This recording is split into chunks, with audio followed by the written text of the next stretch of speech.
A subscriber reached out to me for some advice. He just joined a new job where he is the only male in a group of 25 females. I know, right? If that made you a tad bit uncomfortable, I would feel you. With modern harassment laws and everything, the game is rigged against us men. Everything you do feels like treading on thin ice. This list is written for that subscriber and every one of you who has to work alongside women or worse under one. Follow these rules to maximize harmony, reduce needless stress, and survive a disaster. Here we go. 1. Never, ever take sides. In the workplace, women will complain like in any other place. They will approach you and tell you their problems, complain about each other, gossip, and backbite. Listen and empathize, but never ever take one woman's side. Just nod and then move on. Remember, you're there to work, and it's not a sitcom. Gossiping around with girls is not going to make you the man. Don't act like a fool. Okay, second. Get used to refuse requests for help. Working with females is a lot different than with males. It's not like men didn't ask for help. But a majority of men will only ask you to cover for them in dire need. They'd ask for favors, and they're religious about returning them. In fact, doing a favor is the best way to get to know a man. The same is not true for females. They will ask for help right of the blue. In every job I've ever had with females, they're constantly trying to offload their basic job description onto the males. In other words, they were always asking for help with stuff they could have handled just fine. Women also aren't really keen on returning favors. Will you really go out and ask a woman to cover for you? It's such an unlikely occurrence that even if you did ask her, she'll look at you all weird, like you just asked her to strip or something. Just get used to saying no, okay. Okay. Third, to not, in any circumstance, get into a sexual relationship with them. Just don't do it, man. Keep it in your pants. The same is true for neighbors and family friends. It's like the golden saying, don't crap where you eat.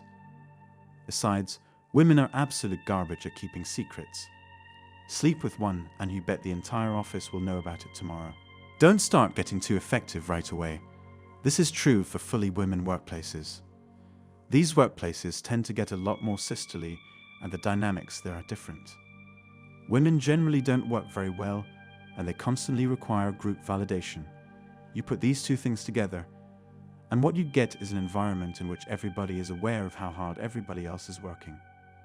The level of work of each woman is well calibrated to both not get fired and not make anyone else look bad. In a male environment, everyone is trying to get ahead. In a female environment, everyone is trying not to piss everyone else off. The male environment is cutthroat. As an only male in a woman's workplace, an aggressive no-nonsense work ethic is going to send shockwaves of surprise and distress through the females. So I really recommend you to read the dynamics of your office and go with the flow without making the other women look bad. Otherwise, you're in for a load of conflict and headaches. In a normal, mixed gender environment, that's not a concern. Just do your best there. Okay, time for the fifth one. Don't play favorites, ever. Women really don't like politics. They are more used to scheming and cloak and dagger tactics.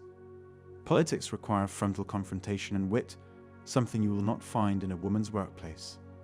What women will try to do is recruit you for their agendas. They will try to enlist you as their better orator. Don't fall for it.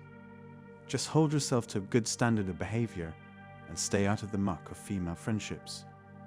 Women don't need a valid reason to hate you. It could be as simple as you always sit with those women at lunch, and I don't like them. So, I don't like you. No promotion. Sit alone most of the time. Eat your lunch outside a couple of times a week. Keep rotating the women you sit with during lunch. It's better to be the enigmatic loner here.